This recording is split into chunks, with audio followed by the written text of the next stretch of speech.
Speaker today is Amy Arndt. She's a partner with Lindquist and Benham in Sioux Falls.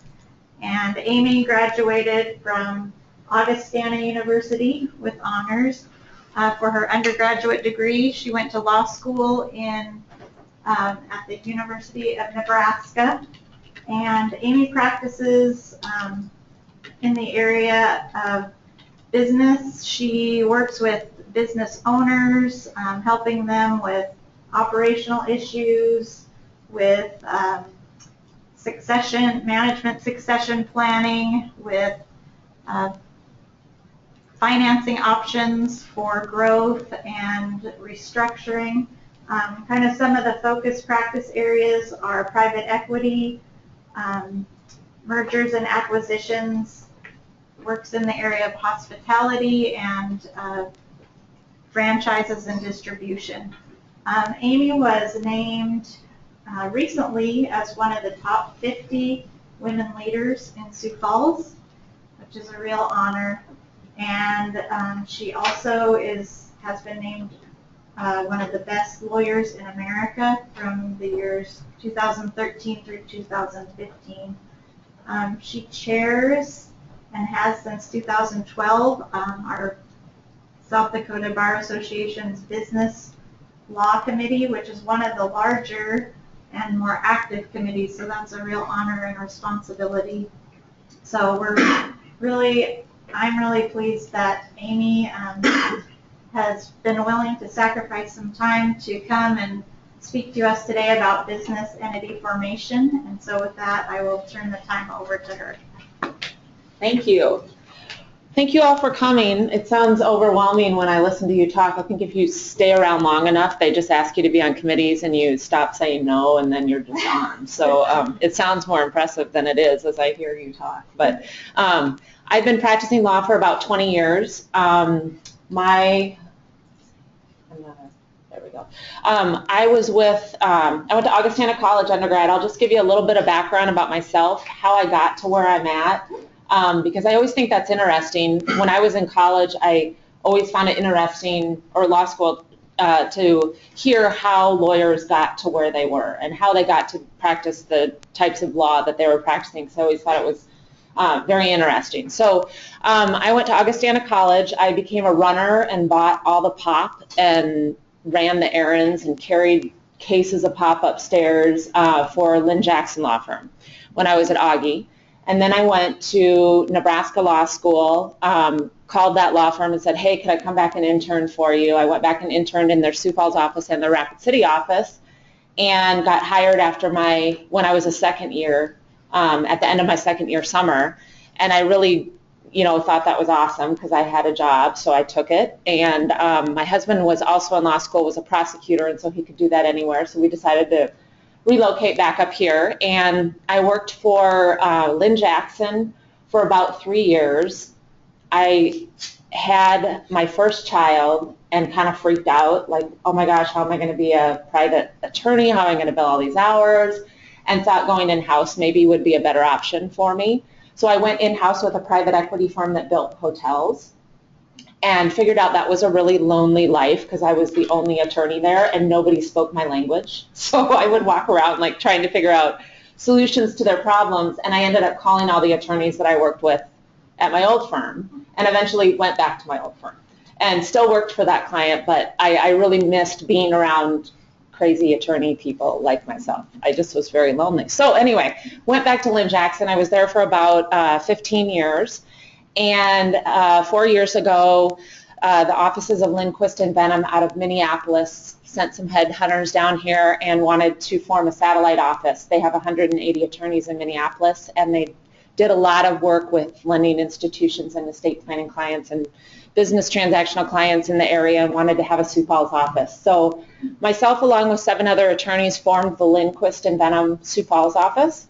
And we now have 11 attorneys and staff, and we are officing downtown, and we're having a great time and taking care of a lot of our clients and our Minneapolis and clients all over the United States. So that's my path. When I came over to Lindquist Benham, they had all these, it was very unlike the way I was used to practicing law. Most law firms in South Dakota are general practice firms, whether they're general practice in family law, criminal law, or whether they're just general transactional. My office is more specialized, so they pigeonholed me in a group called M&A. I'm an M&A attorney, which means mergers and acquisitions. So really I help either business owners or companies buy and sell each other, or break companies apart and sell them through mergers or through spin-offs.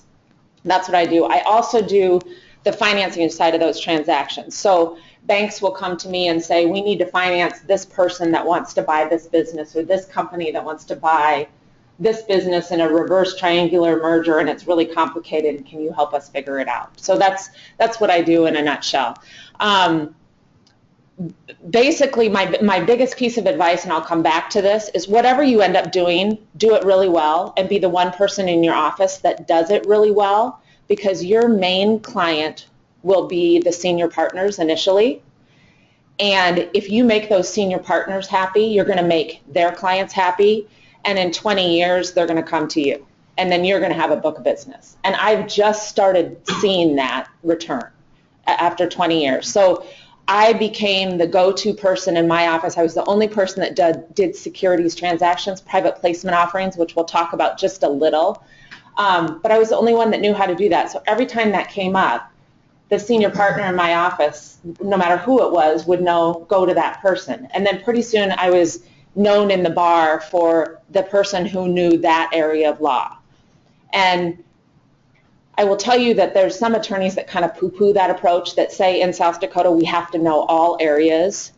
I really think it's important to have enough knowledge to ask the question in most areas, but have a ton of knowledge in one area, because you want to be the go-to person for your senior partners, for people in the bar, and for people that just, cross you on the street or whatever. Now I know you do HR. That's my, immediate go-to. People know even though sometimes I can't even explain what I do, people know to come to me for certain types of transactions. So anyway, that's just a tip for you as you go through this process. If you find transactional work exciting, or maybe exciting is not the right word, your path, find one area that really you can do well.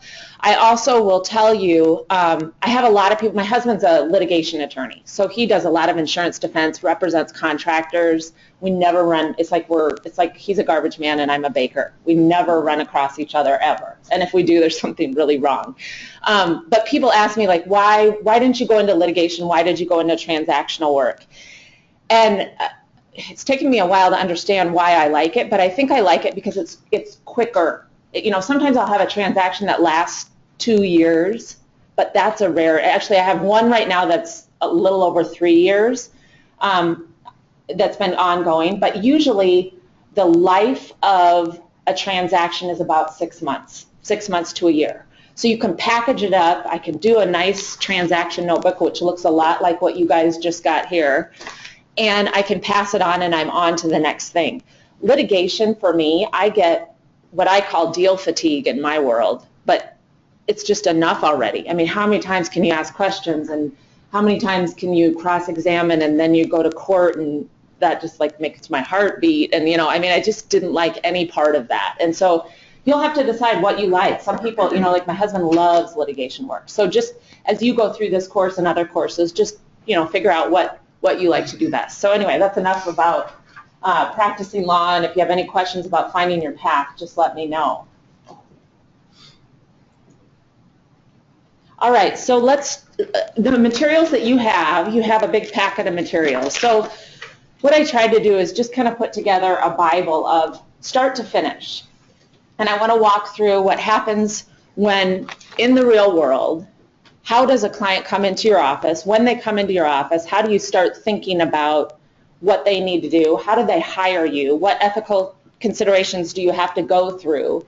And then we'll get to the end of the day of what I want you to draft for me. And I'm going to talk about that just real quickly because I think it's very important to know where you're headed. So what you're going to draft from me at the end of the day is one document. and I'm sure you heard horror stories about me from last year. I had them draft, I think, 11 documents. That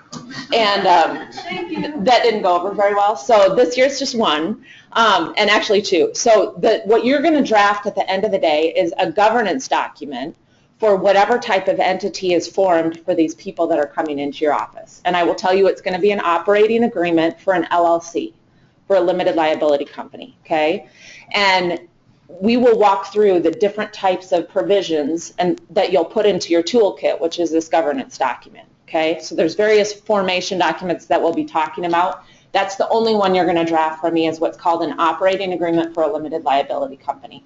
The second document that you're going to draft, and I get made fun of in my office because my office is full of things that look like this, and this is a chart, and it's a diagram of this is the people, this is what they're going to do, this is their interests, this is how the bank financing is going to come in.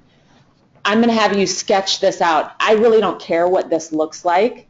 All I want you to do is start to get comfortable with the fact that when people come into your office for a transaction, this is the best place to start for me, because I don't know how many times I draw this initially, or after my initial meeting with the client, then I'll call the lender, then maybe I'll call some of the other owners that are involved. I always draft this and I keep this right inside of my folder, my working folder for the transaction. Then every time they call, I can open it up, or if they call me just without an appointment or whatever, I can look at this and immediately respond and remember what the transaction looked like. And it's just a good practice point going forward, you know, no matter what kind of transaction you're working on, just to have one page that you can look at and have instant recognition to move you forward. So anyway, those are the two documents. So as we go through this, you're going to have an operating agreement and you're going to draft me a chart. That's it. Those are your two things, okay? So let's just talk about somebody comes into my office and they decide they want to form a business with two other people. And this somebody that comes into my office, I know. I represented him 5 years ago in forming a single member LLC, but now he wants to form an entity with two other individuals. Who do I represent? Who's my client? And that's the first question that I go through, because now I'm taking a new client into the office and I need to identify who my client is and make sure I have the proper disclosures in place. So am I representing that one individual that came in? Am I representing all three of those individuals? Am I representing the company itself? Am I representing the company and the members? And different attorneys approach it different ways. I, a lot of times, represent one individual on multiple businesses. How I approach it is I almost always represent the company as my client. And then I send out disclosures that I have everybody sign saying, I acknowledge that I have represented, or that Amy has told me she has represented this person in the past. I don't disclose the transaction exactly because that's confidential, but I say I've represented them. But going forward in this transaction, I'm going to represent the company, and you three are members of the company. But that keeps you out of hot water going forward. One of my biggest, I think one of the hardest things is when a client comes into your office, immediately you want to get going and you don't want to lose that client, or that's how I feel. I want to immediately keep proceeding forward. And you need to take a step back at that point and identify who your client is and make sure you get the proper engagement letter set up with that client. I can't even open a file at my office and start saving documents until I have a signed engagement letter. So that is my first thing. I usually come straight back to my office after the meeting, have my secretary draft it up, or I draft it up, PDF it to them, they sign it and send it back, and then we go forward. And I use that as my crutch. Management won't let me open this file and proceed forward until I have this signed. Because why would you work for free? And I worked for free one too many times. I'm sure any practitioner will tell you they've worked for free because they're so excited to get going. And it sounds silly when I even say it out loud now. Why wouldn't you get the engagement letter and identify your client, and get all of that in place first. Because down the road they may not pay you, and if you don't have a contract in place to point to it to say that they agreed to pay you, you're behind the 8 ball already, and that makes no sense. So just make sure that you take adequate time when they come in your office to identify who your client is, do the proper disclosures, and do an engagement letter. So behind tab A, I've given you examples of probably what's overkill for most situations, but under tab A there's an entity engagement letter. So that's if I represent the company itself. I don't represent individuals. And it's fairly lengthy. I'll tell you the main thing to disclose in this engagement letter is who your client is, what your hourly fee is, if you have a cap that, or a cap that you're going to put on it, and what the scope of the representation is. So if I'm going to represent these clients that came into my office, these 3 individuals, they want to set up a franchise, they want to lease some property, and they want to form an entity to own the business operations. Okay, I'm going to identify my scope of work as representing this business to secure a franchise agreement, lease real property, and conduct general business operations under this business name. And then that's my client. The next document that's in here is if you would represent the individuals. I think it's A1 is an individual engagement letter. So if you would decide that it's appropriate or that you want to just represent that individual, I gave you a sample of an individual engagement letter that you could use. And this one has different alternatives for if you jointly represent 2 individuals, if you have a real estate transaction, if litigation is involved, and some other optional retainer provisions in there. Sometimes if you have a new client coming into your office, you don't know that client from before, it's important to get a retainer going forward. And just say, I'm going to require $3,000 to be deposited in my account before I go forward, or whatever the scope of the work is that you're doing. If you keep going back there, I just want to show you this. There's a sample conflict disclosure and waiver of conflict of interest letter. And if you go in the South Dakota Rules of Professional Conduct, I think it's 16-18, and the appendix to that, and I think it's Rule 1.6 through 1.8. Those are important provisions to just review as to who your client is when you're representing businesses and business transactions. And then this letter is a good outline of how you properly disclose that going forward. One of the other initial things that you should cover with your client is the name. I don't know how many times you get into trouble when a client says, I want to be Smith Company LLC. And you draft documents, and then you get to the time that you're going to file them with the Secretary of State's office and the name isn't available. So one of the first things that you should do is contact the Secretary of State's office. That's your filing in any state, no matter where you work, that's your filing office, and see if the name's available. And that's an easy search engine on the Secretary of State's website. If there is a similar name, and in your packet there's a consent to use similar name, where you could have, if it's your cousin Vinny who is using that name already, you can go to your cousin and say, hey, can I also use the name Smith in my title? And then he can sign off on it. So there's a consent to use name here that you can then file with the Secretary of State's office. And then one other thing that you should know with regard to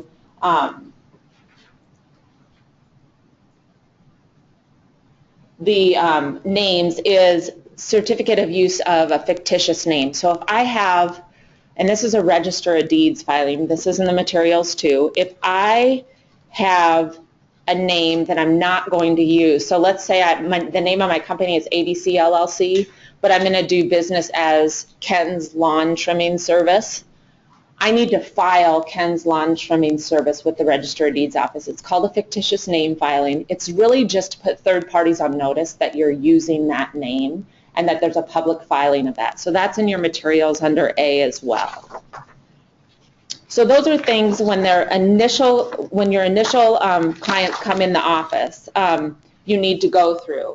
I want to move back just a step. There's usually your clients that are going to be the people doing the work, or in my world, there's the guy that wants to run the business operations, quite often you will also have equity investors. So you'll have either a silent partner or a silent equity investor that is going to be also involved in the transaction. In your fact scenario for your operating agreement that you're going to be drafting, there is an equity investor. And usually how those investors are treated in governance documents is under, they're investing because they want their return of their money, and they want a guaranteed return quicker than the guy that's doing the work. So in the governance documentation, usually how we draft that in is we have priority distributions or faster distributions in the distribution section of the operating agreement. And you'll see that in the documents as you go through those. And that's a very good thing to identify at the starting point is, why are people forming this business? What are their roles going to be? And how does that play into what they want out of it at the end of the day? Because that's ultimately what you're drafting for, is what do they want out of it at the end of the day. All right, we covered that. One of the other key things to identify at the beginning is who their key advisors are.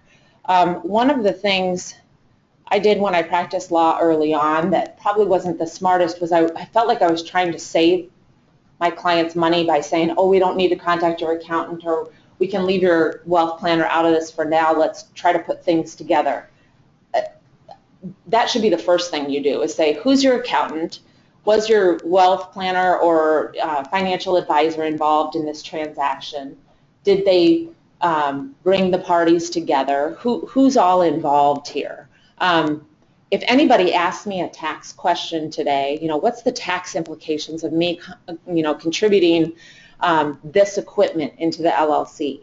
Or what's the tax ramifications of me contributing this real property into the LLC?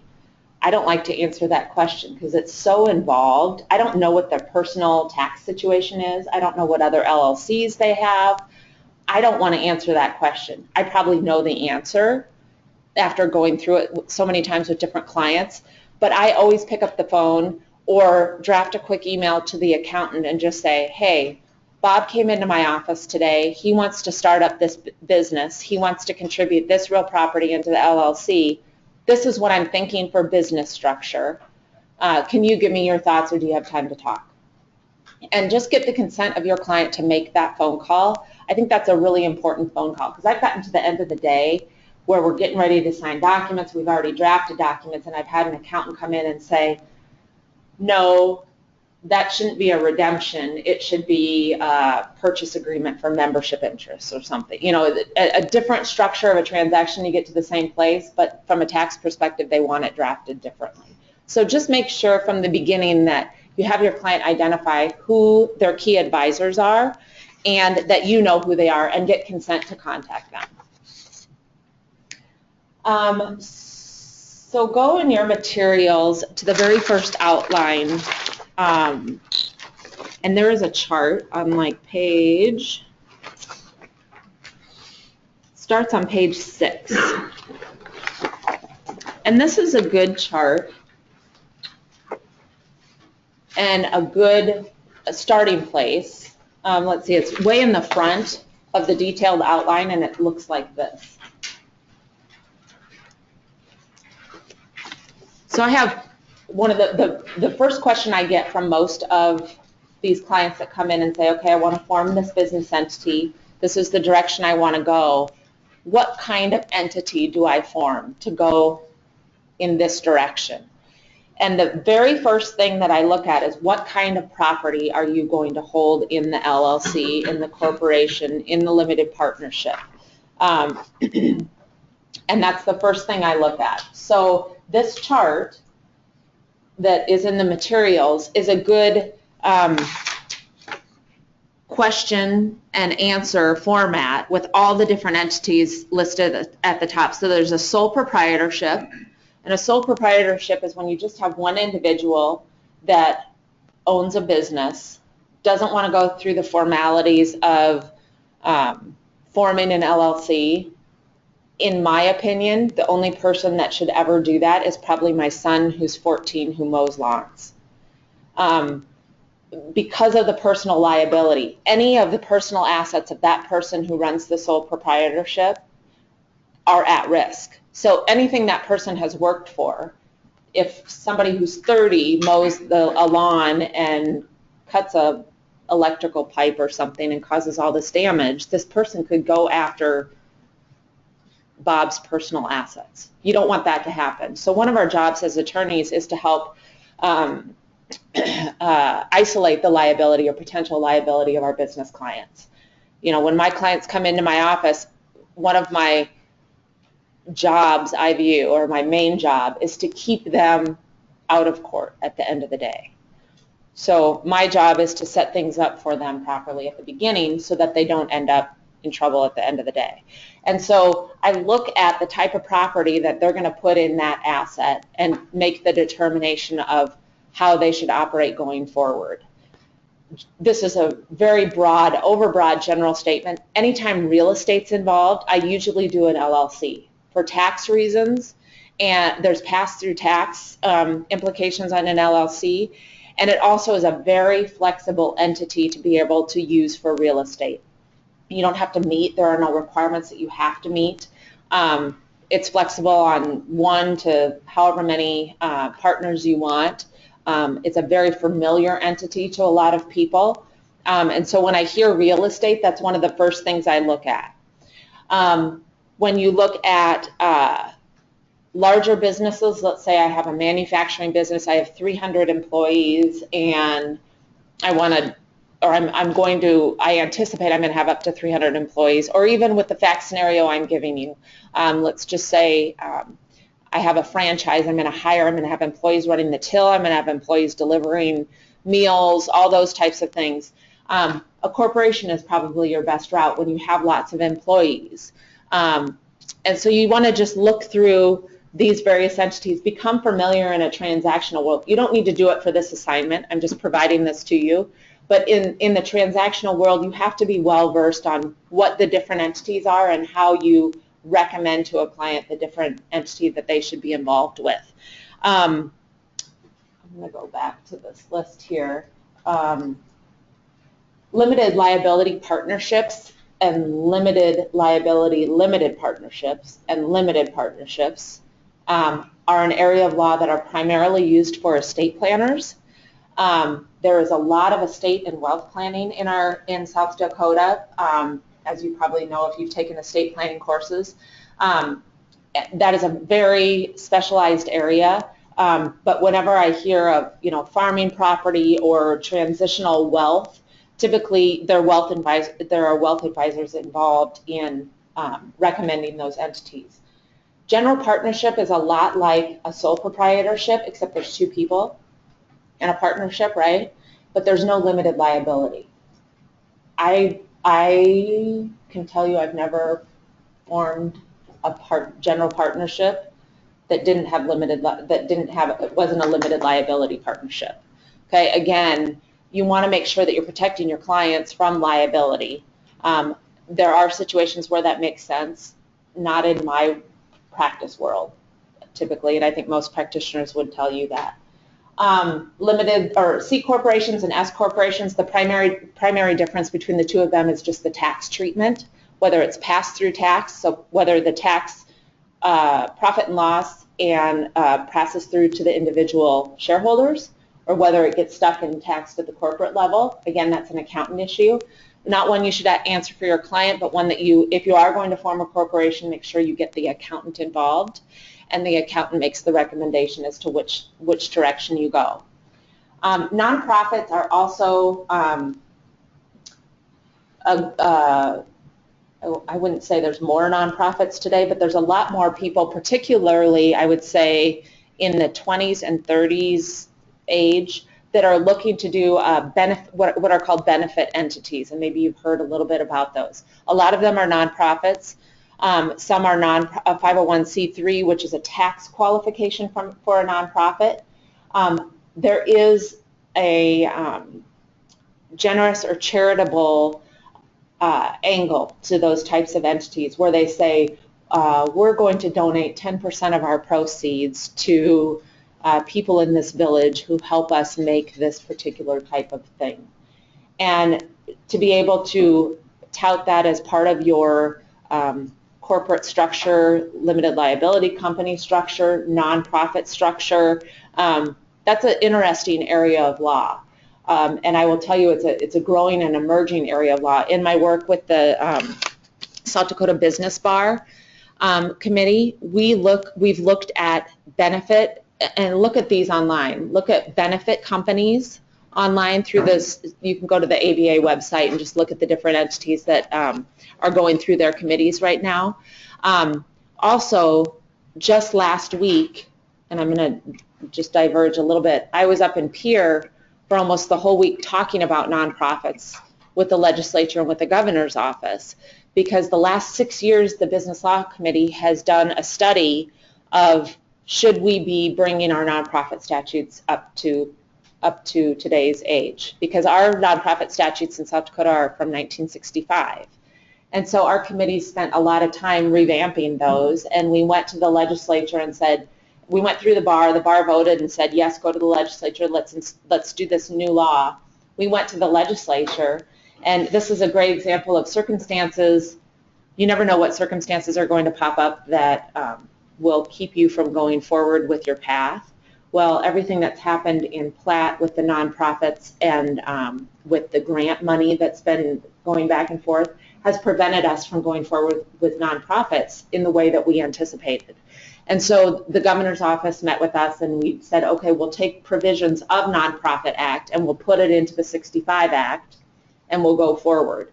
We think nonprofits need to be brought up to speed. We think they're very important, but they're going to look different. And so this is a great time hopefully it'll pass in the next week or so at the legislative level, but those will come law on July 1st of this year. So all the new laws come up in July 1st. And it'll be interesting, and I encourage you guys as a class or on your individual basis to go to the Legislative Research Council website. And again, this is just out of interest, as if you don't have enough to do. And look at what the proposed statutes are. And July 1st, I don't know how many of you are graduating this year, if you're second or third. Okay, so just keep in the back of your mind that July 1st, there will be new statutes. And to look up on the State Bar website or Legislative Research Council on what the new changes are. And then the forms at the Secretary of State's office are updated and what that all looks like. And so it'll be a good exercise for you to go through. When I first started practicing law, the probates had changed. So I did estate planning law at the beginning, and it was like the first year that there was some new probate laws. And I remember all the attorneys in our office freaking out about what the new probate laws were. And so I just learned them, and I started doing probate law. Didn't like it, but I knew what the laws were and other people didn't at the time. So it's just a good area that you might want to look at. So choosing the type of entity is very important. The entity that we're going to do for our fact scenario will be an LLC. So we're going to dig into what LLCs look like. You should just be generally aware of corporate farming restrictions. And I put the statute on there that you can look at. There are various business structures too when people come into your office. They may say, we want to buy a new business, or we want to start a new business. We want to reorganize a business that wasn't working very well, or we want to buy into an existing business or merge with an existing business. And those are all different types of transactions that you can enter into. Merging two businesses just takes two businesses that come together. I heard somebody was talking about mergers. Is there a class on mergers? Yeah. Got it. So yeah, some of you already know about mergers. There's conversions, conversion of one type of entity to another type of entity. And then there's reorganizations, which are pretty much you just take the current assets, start over, and reorganize. There's tax considerations that you should take into consideration, and those are all listed in this chart that I showed you as well. So how do we start with forming an entity? So the Articles of Organization are the initial documents that we want to file. So under tab B are our initial formation documents. And I've provided you with my chicken scratch checklist. So whenever I have a transaction or a new type of transaction, I always draft myself a checklist so I'm not reinventing the wheel every time. And I just have a list of a folder in my computer that is checklists for any type, for a merger, for a conversion, for formation of an LLC, for formation of an S corporation, so on and so forth. This checklist that I put in here is a checklist for a limited liability company. I usually take this into my initial meeting with them. I fill it out, and I'm to the point now that I hand this to my secretary, and she can draft based on this document. So it's a very efficient mechanism for me to use in my practice. And then every now and then I'll have a new, oh yeah, I should think of that, and I should also put that on my checklist, and I add that to my checklist. As you guys are going through your fact scenario, I would probably take this document, read my fact scenario, and kind of fill in the checklist. You probably won't have all the information for this, but you don't need it all for purposes of the operating agreement, but it would just be a good exercise to go through this document. So this is the first one under tab B. And also along with that document, I would say that the two key documents that I always keep in my file are this checklist and this chart, you know, just so I can always refer back to them in any transaction. The next documents that I've given to you just as forms and how you initially form an LLC. So a lot of times I have a client come into my office and say, okay, I want to be able to legally operate as an entity today by 4 o'clock. Okay, well, that's not going to work. You know, I mean, that's how my world works, okay? And it doesn't work with our Secretary of State's office. Unfortunately, right now, there is no real-time filing for entities. We're behind the 8 ball on that, and we're trying to get up to speed with the Secretary of State's office on that. But right now, we have to overnight, and the Secretary of State's office will file it the next day. And so we do a lot of overnight filings with the Secretary of State's office. You have to file an expedited filing fee, because that's how people operate in today's world, right? They do want to come into my office, and they do want to do business tomorrow morning at 8 o'clock. 20 years ago, it was, hey, in 2 weeks, can I be up and running? Now it's tomorrow morning or tonight. So you just have to be prepared for that. You have to understand the mechanism in whatever state you're in or whatever jurisdiction you're in to get them up and running. In South Dakota, I can get you up and running tomorrow. And there's one document that needs to be filed with the Secretary of State's office, and it's your Articles of Organization. And there's a copy of those documents here. There's Articles of Organization for a single member LLC, I think, and a multi-member LLC that I gave you in here. In addition to that, if there's more than one member of the LLC, typically to open bank accounts, you also need a tax ID number that you would get, and I gave you the forms in here too. I think they're also under tab B somewhere. But it's a tax filing. I normally have the philosophy that I never do a tax filing for a client except for SS4 forms, which is the application for the tax ID number. And my secretary does those. She can do them in her sleep.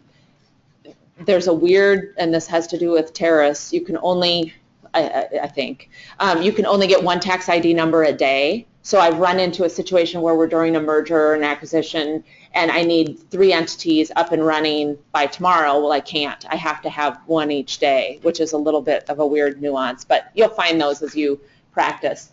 But so I file for the tax ID number. Those are the 2 documents. So if somebody were to say to me, how do I get up and running? What are the 2 legal documents that I need to get up and running? That's what they are. You need your tax ID number, and you need Articles of Organization filed with the Secretary of State's office. So usually what I do is I overnight them. The next morning, Secretary of State will get them. They'll file them. I won't have the certificate back, but my secretary can go online and see the certificate's been filed. And so I know it's up and running. And then I can keep going. So those are what I would call the external documents for the Secretary of State's office. If it's a South Dakota entity, but you're doing business in another state, you also have to get a foreign jurisdiction authorization. So a certificate to do business in another state. You first have to have your Articles of Organization. you take that certificate and then you file it with the other state. So that's what this foreign jurisdiction authorization is. Those are the external documents. There are other documents which I punt to the accountant, such as sales tax, a sales tax license if you're selling goods, a use tax if you're doing construction work, selling other types of services. I don't get involved in that. I just know they need to do it, and somebody else needs to do it for them. It's not me. Okay? So the rest of the formation documents and the rest of what's under this tab B are what I'll call internal documents. So clients come into my office, say, how do I get up and running? I've done those 2 documents.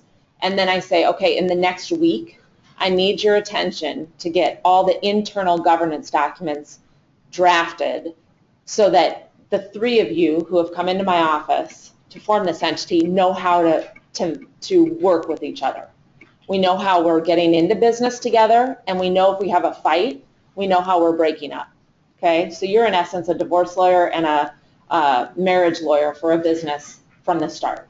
Okay, and I will tell you those are the most important things that you can do is make sure those provisions are in the document that you sign, because that's the last time you're going to have everybody's full attention. I don't know how many times I've had somebody sign an LLC or want to sign an LLC agreement that don't have exit provisions, because sometimes you can put buy-sell provisions in a separate document called a buy-sell agreement, very detailed on how parties get out of a relationship. So let me give you an example.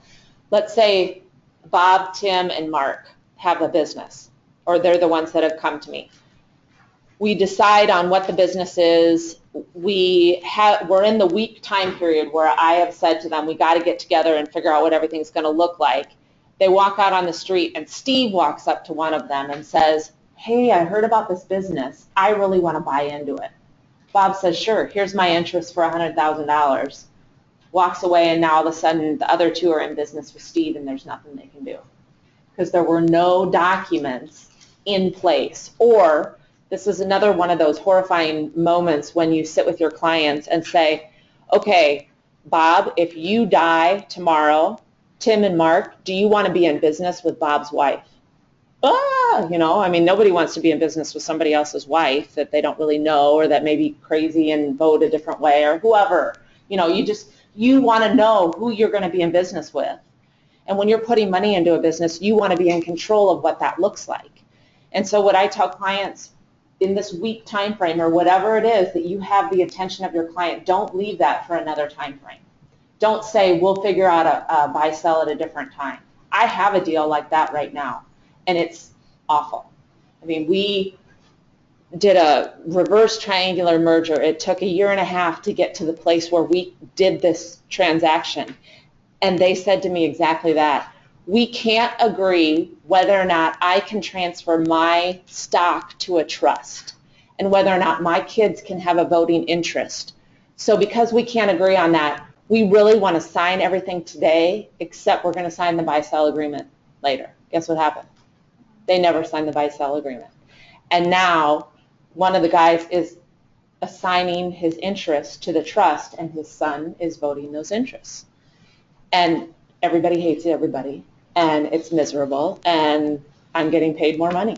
I kept myself in business. You don't want to do that. But that's, a lot of times people just get going so fast that they just want to sign and go forward, and sometimes it's your responsibility to say it's not in your best interest. It's in your best interest to slow down. I spend 1/3 of my day telling my clients to slow down.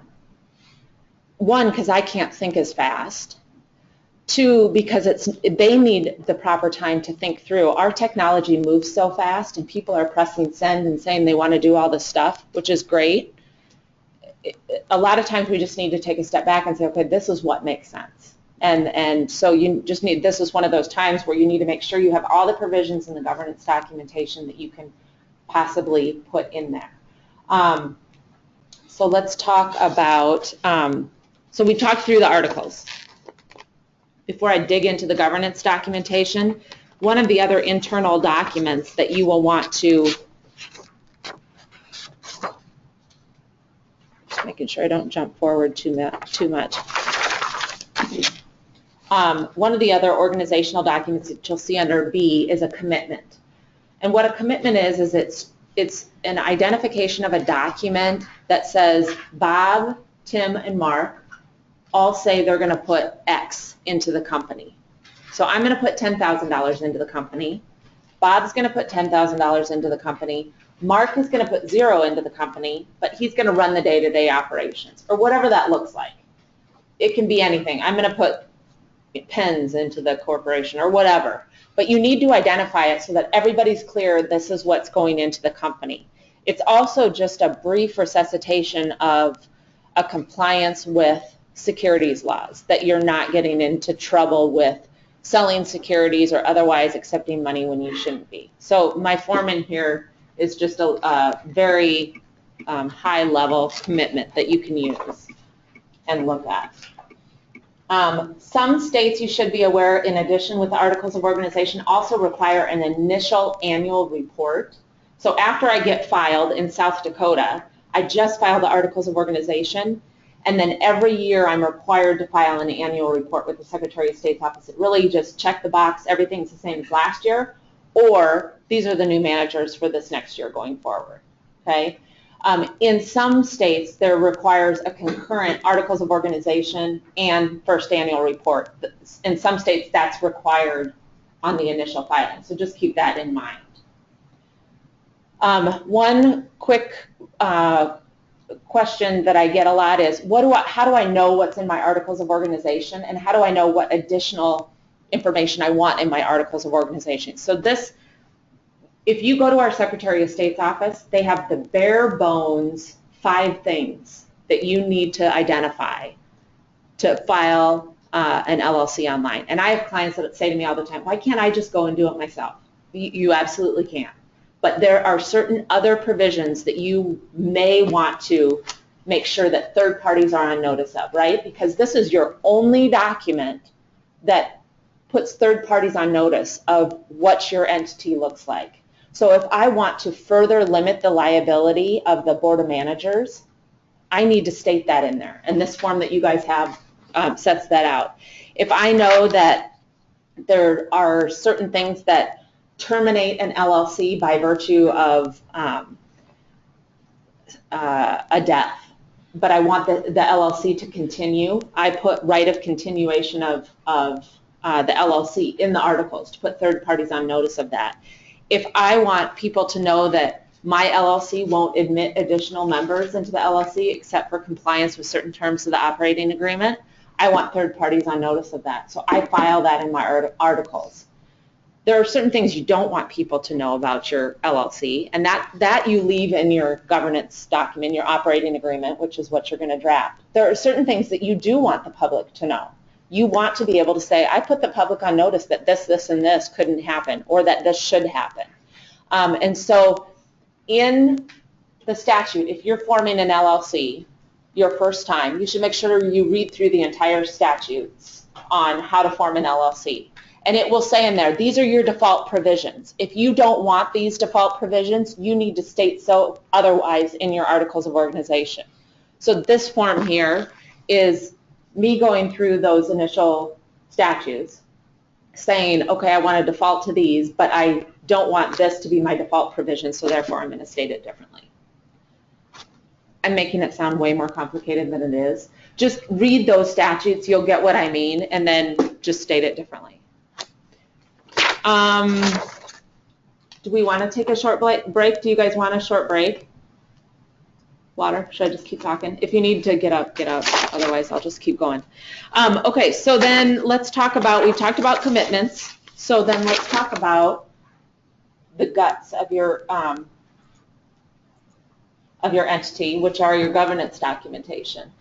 And this is your operating agreement if we're talking about an LLC. It's your partnership agreement if you're talking about a partnership. And it's your bylaws if you're talking about a corporation. It's just different lingo. It's the same document. It is the document that governs how the partners interact with each other, how money is distributed, how the partnership's liquidated at the end of the day, how exit provisions are dealt with, how you get out. If Steve comes up to you on the street and says, I want to buy your interest, the default exit provisions are, before you sell to Steve, you have to go back to the members of the company and offer your shares to them first before selling to Steve. It's the provisions that say you sell to, if you die, your estate, your wife, whoever, has to sell those interests back to the LLC so that you don't end up in business with somebody that you don't want to be in business with. It's those types of things. So I always look at the governance documentation as a toolkit.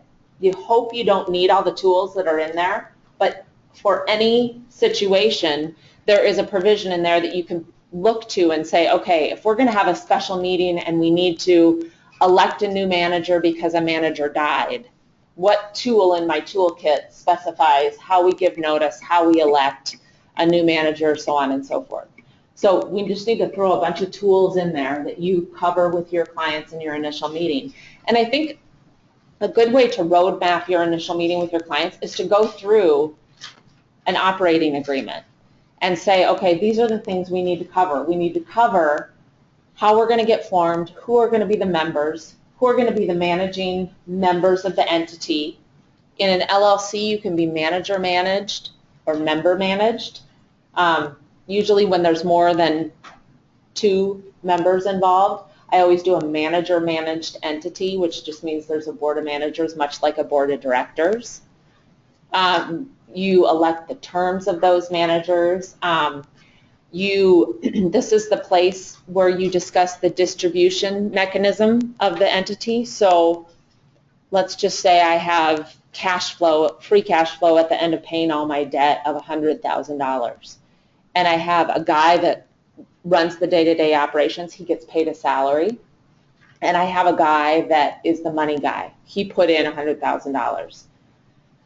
There are mechanisms, and you'll see this in your documentation, that say the money guy gets paid back first or gets paid back 80% of the free cash flow until he's been paid back in full, and then it's split 50-50.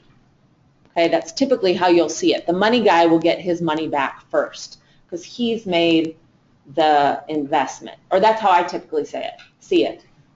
I'm not saying that's how it should be. There may be a guy that has a really good idea that comes to you and forms an entity, and the money guy may say he needs to be paid back faster than I do. There's no right way. You can draft it either way. I will just tell you, in my world, it's typically the money guy that wants to get paid back first, to make sure that he gets his return on the investment, and then everything's gravy after that, after he gets paid back.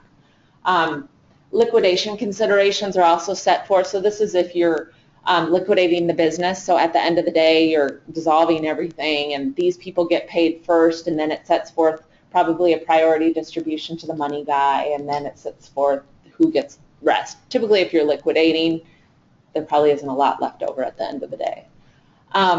It sets forth in there how meetings are held. One of the things I've seen significantly in the last 5 years is how businesses operate. You know, we used to, it kind of cracks me up, we used to, in January through April, hold annual meetings, and everybody came into the office, and it was a big to-do, and you shook hands, and everybody sat down, and, you know, you met in face-to-face with your clients, and people don't do that anymore. I mean, when I ask for an in-person meeting with a client now, I mean, some people get offended. They don't want to take the time to come into my office, and I really want to see them, you know, and I want to interact with them. And so I find my practice has changed a lot in that we'll have, you know, go-to meetings or, web meetings. We'll have just conference calls. I now have one of the most useful tools I have is I have a conference call number dial-in that's dedicated directly to me, that I just give out. You know, if somebody says, hey, the 5 of us want to hop on the phone in 10 minutes, that number is preset for me, and I just say, yeah, everybody call into this and use this code. And that's how I operate most of my day, is with that number. The change in the governance documentation is allowing for the use of electronic meetings, the use of electronic notices, because before we were always overnighting. We were sending, I mean, again, it cracks me up how we used to operate. We used to have certified mail where you had people sign, the green slip this shows how old I am, but I mean, you would sign the green slip that you got the notice, and then we'd hold the meeting. Well, all of that has changed now, and so you just need to sit down and ask your client in this initial meeting, how are you guys going to operate? Do you live in Arizona and you live in North Dakota and you live in South Dakota?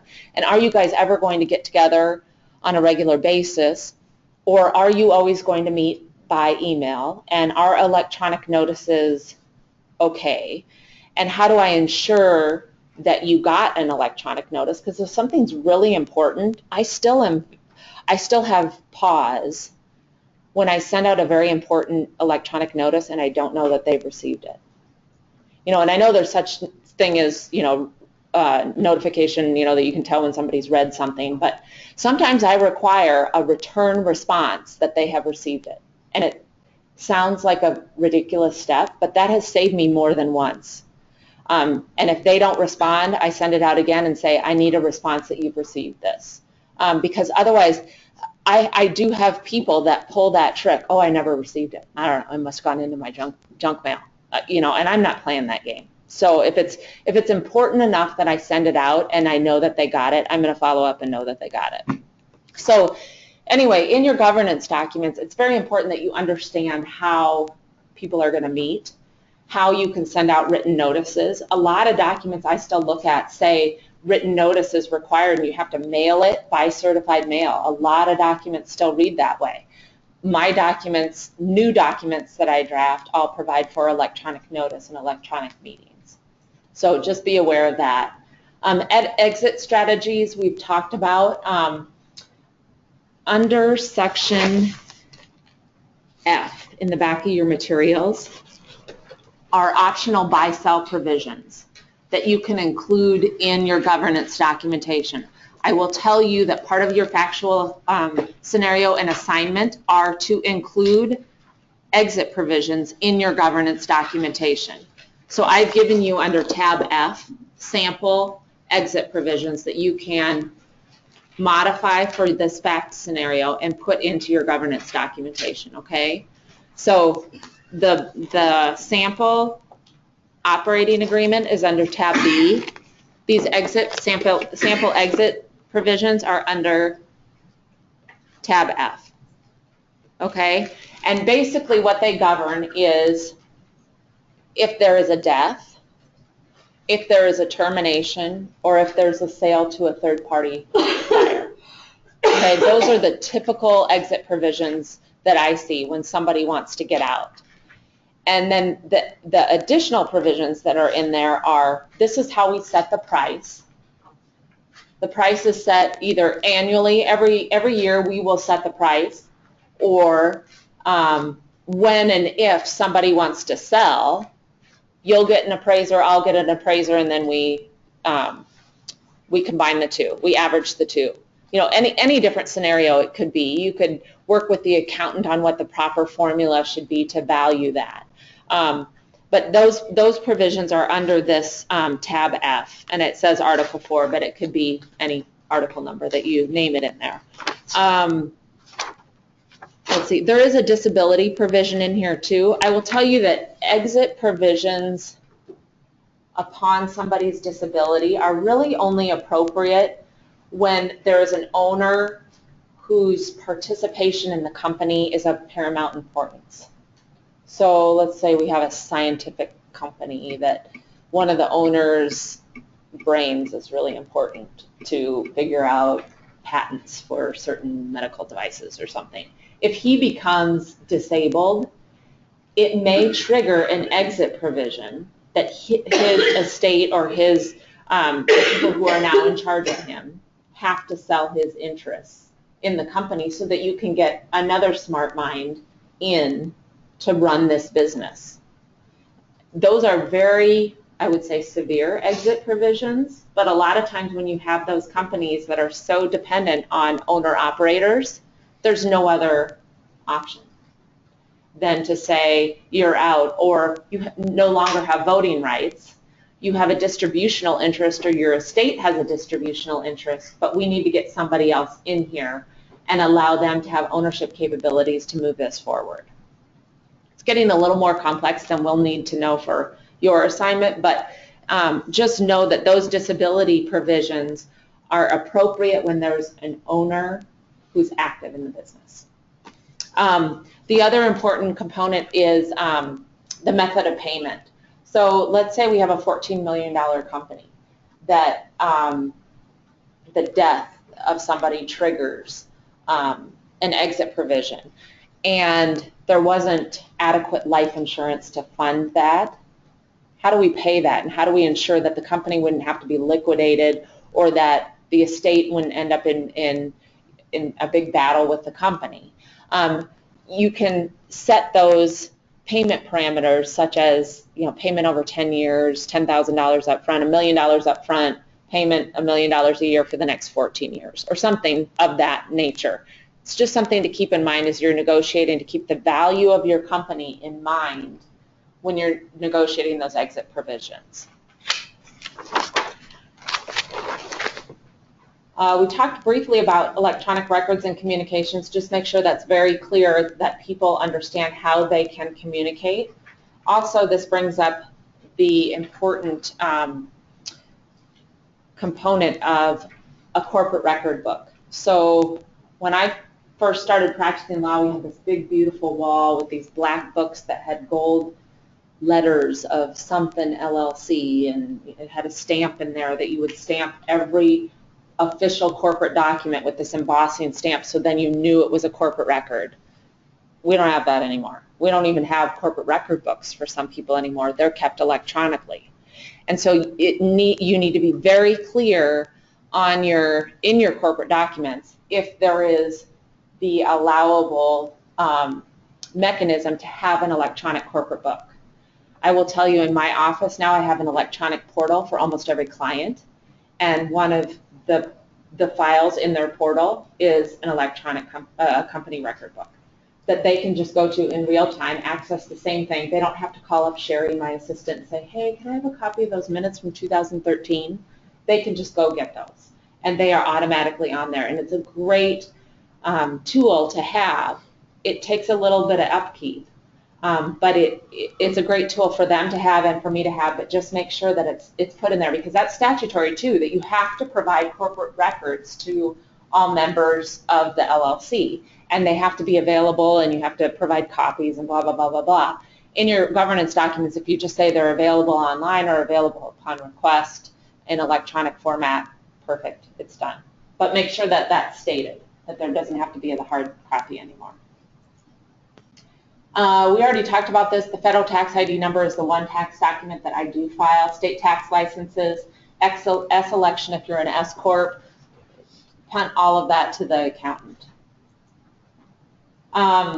Other organizational documents, and these again are internal because the only external are the SS4 and the articles, are initial meeting minutes, and this is just kind of your roadmap of, okay, the initial managers and initial members, we all agree that this is the form of the governance documentation, this is the operating agreement.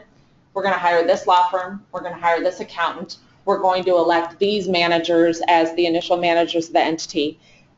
These initial meeting minutes will be the ongoing minutes as well. And I gave you a copy of those under tab B of the initial meeting minutes as well as ongoing meeting minutes. That's something too that you should just set up kind of automatically with your legal assistant to say, okay, every year, tickle your calendar to say every year we need to make sure to send these out to this client, and we'll need to update managers and any significant corporate actions. So I don't care if you bought a new printer, but I want to know if you bought a new parcel of property and are leasing it out to a new business. You know, significant corporate actions should be memorialized by minutes of the company. Anything that happens throughout the year, a lot of times your company members or companies that you represent won't come to you for transactions that don't necessarily require legal work, but they will require authorization from managers that these things happened in the past year and we want to sign off on these.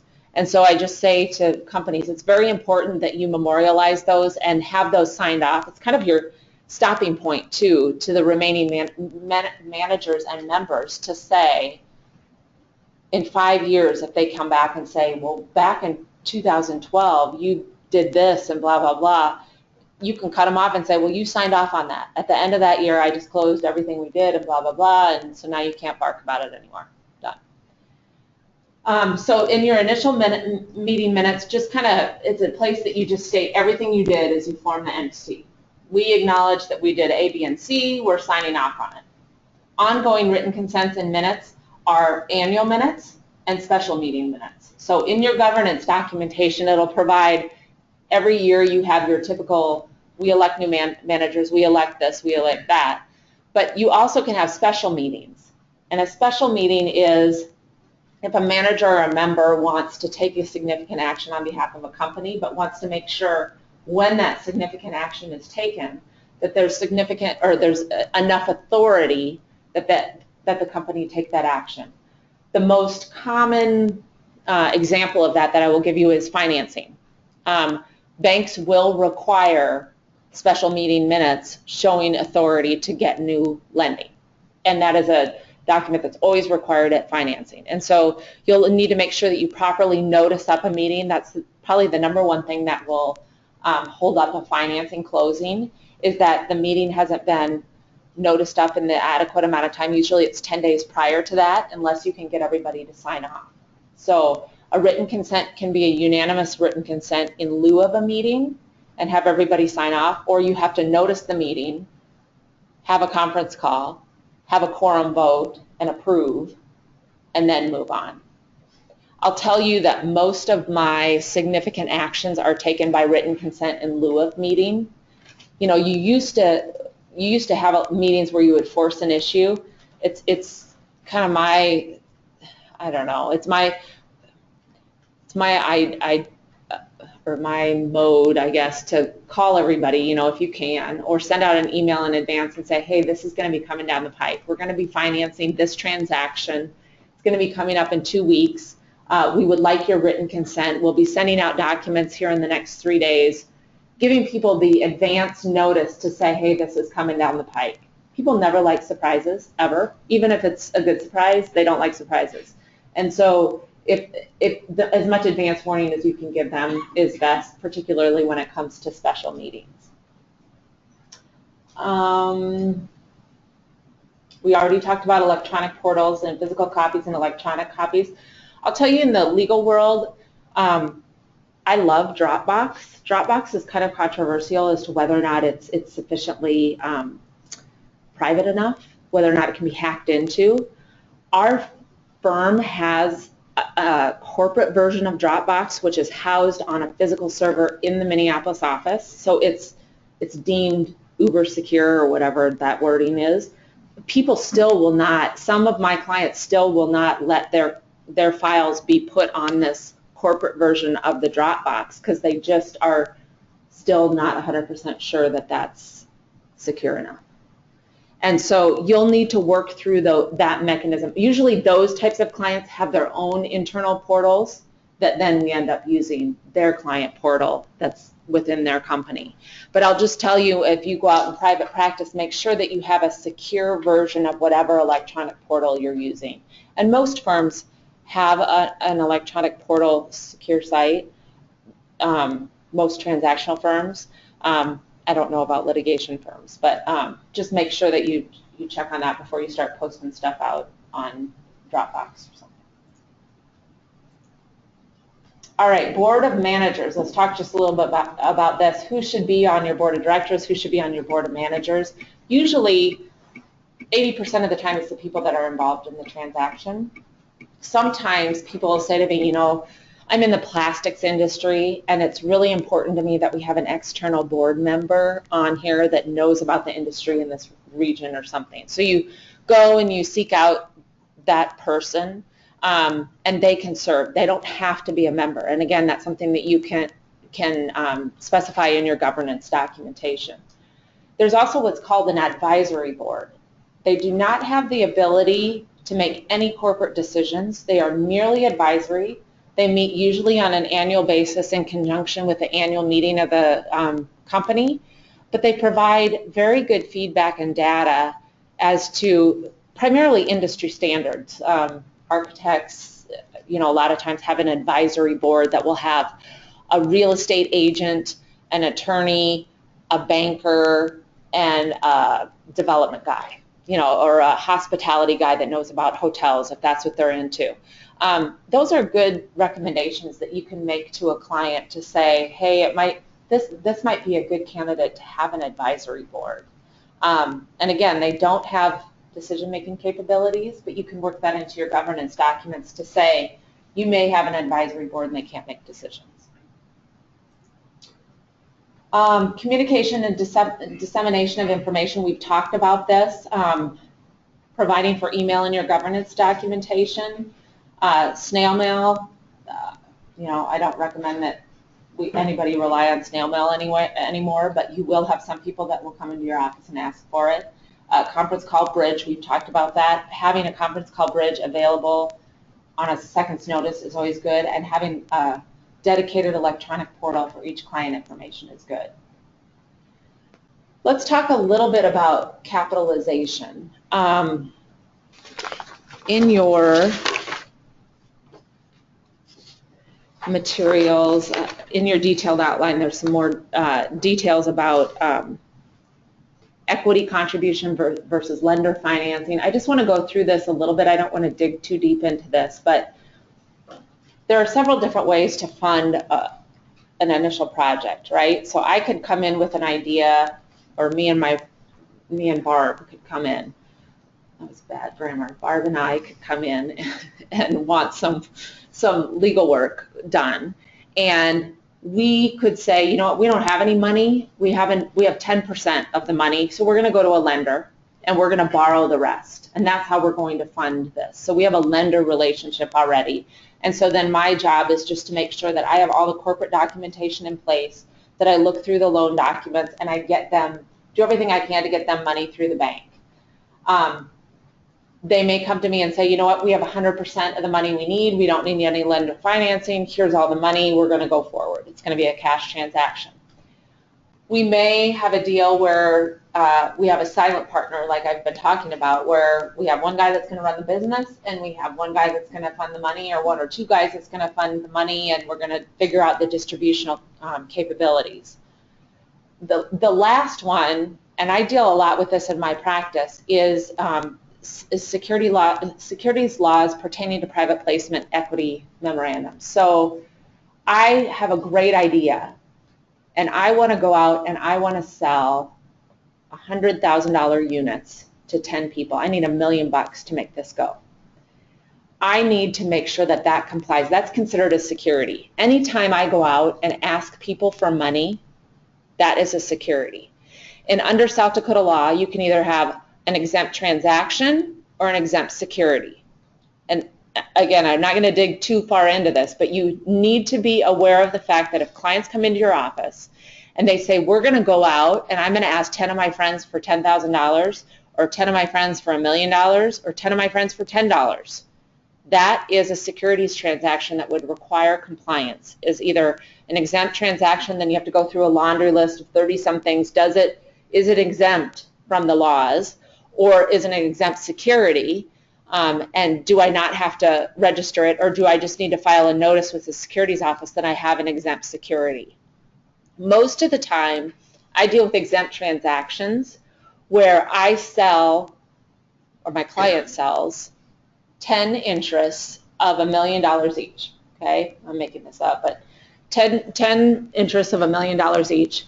I have a document that looks very similar to this. It's called a private placement memorandum. It discloses every risk till you're blue in the face of what could happen to these people's money. And they could lose 100% of it. These people make disclosures back to me that they can stomach the risk of their investment if they would lose it all. It says what the money is going to be spent on. It says what the project is. It's overkill. People hate them. Clients hate them because they cost a lot of money to put together, but it is their insurance packet that they've raised money correctly from the start, and they won't get sued at the end, because those people are going to come sue you at the end when the deal goes bad, right? They're going to come back and say, he didn't tell me that he was spending this money for his buddy to be the director of something. And this document says that he's going to be the director of something. So you just need to be aware that, oh, go ahead. Well, you can finish your thought, but I was just curious, does that assume when you get to that point that all the IP kind of issues are already done, or do you disclose that in the document and say, well, we need the money to do X, but that's obviously contingent upon any patents or trademarks? Very good question. So one of the primary things in this document is identifying what assets you have or what assets you need to obtain. So sometimes I will have clients that already have their IP licenses in place saying we have secured the patent, we have secured the trademark, that is our sole asset, and we are going to license that out to other people, or we have the sole exclusive right to use it. Sometimes it's, as you've described, we are raising money to go through the patent process to get that. So it becomes very important, because if that's not properly disclosed, your investors could come back and point the finger and say, you told me you already had the license to do that. Well, no, that's what we're getting, but we don't have it yet. So it could be at either stage. I will tell you, I'll use a hotel or a bioethanol plant as an example. When investors in our area look at those types of deals and they pick up your PPM, they want to know that you already have your contract signed. You already have a contract for the construction. They will look at how much contingency money is in that contract. I mean, they're very detailed as to what the potential risk is for their money going forward. And so when you get into more complex types of transactions, you just need to be very aware that once your clients go out and start asking other people for money, your red flag should go off. And even if that's not your area of specialty, you should say, okay, we need to get a securities attorney involved to deal with these private placement issues to make sure that you're adequately disclosed. And it's such a hard balance, because a lot of times people want to move forward and they don't want to spend $20,000, $30,000, $50,000 for this document. But when they're spending $20 million or trying to raise that money, that's really a drop in the bucket for them. They also, how I usually do it is they also don't pay you till the closing of that transaction, or 60 days after that transaction doesn't close. They're kind of risky. You need to make sure you get paid. I've done one PPM where I didn't get paid, and I've learned my lesson. The deal never ended up closing. It was on a pharmaceutical deal. I kicked myself. I can barely talk about it. I'm sweating. I mean, it just was the biggest nightmare of my life. But so you'll get a feel for how you just need to make sure that you get paid at the end of the day. So just be aware of those securities issues. That's a whole nother area of the law. I do cite the statutes in your materials that you can go through them. It's a fun area. If you want to specialize in an area, there's a need for more securities attorneys, particularly in this state. It's changing. The securities law has changed for the first time in like 20 years. 2 years ago, and now I'm going to really bore you, but I'm going to mention this. Because this world is an electronic world, the securities laws recently changed to say you couldn't do general solicitation before. So I couldn't send out a mass email to everybody from Blair, Nebraska, where I'm from, saying, hey, I have this great idea, everybody give me $10,000. That was considered general solicitation because I didn't have a personal contact with each of those people. Well, the government has come to realize that that's not how we do business. That's not how things are done anymore. I should be able to post a billboard. I should be able to run an airplane sign. I should be able to send a mass email if I want and raise money.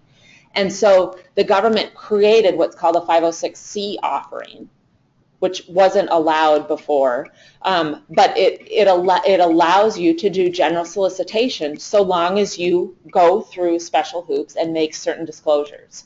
So just know the securities laws are changing. I would say they're behind the times, but they are catching up to the way we do business now. And it's kind of exciting, and it's kind of fun to learn about those different things. If you get into private practice and you find yourself being drawn to securities, there's a great conference down in Scottsdale through the ALI-ABA, and it's called a Reg D Securities Conference, and it's in March every year. It is excellent. It is 5 days, and you dig in, and I know it sounds miserable right now, but you're in Scottsdale, so it doesn't matter, and you only go to like 3 in the afternoon. and most firms will pay for it. And it teaches you how to do a private placement offering from start to finish, and you meet all the right people, and it's excellent. So if you have any interest, I would recommend that. Operational matters and other matters to address as you meet with your clients. License agreements, which we just talked about, pertaining to both IP and trademark. Make sure that whatever it is you're going to do, you have the rights to do. So if it's a trademark, you have the right to use the name. If it's a patent or a process, you have the right to use the process. The right license agreements in place. If somebody wants to open a hockey store, which is what your fact pattern is, a franchise agreement for a hockey store, that you have the right franchise agreement in place if it's not your own idea, a Subway, whatever. Make sure that you've discussed with your clients employment agreements, that you have the proper employment agreements in place. South Dakota's an at-will state, right? So I can hire somebody and fire somebody because they're wearing pink, right? I don't like you today and you're done.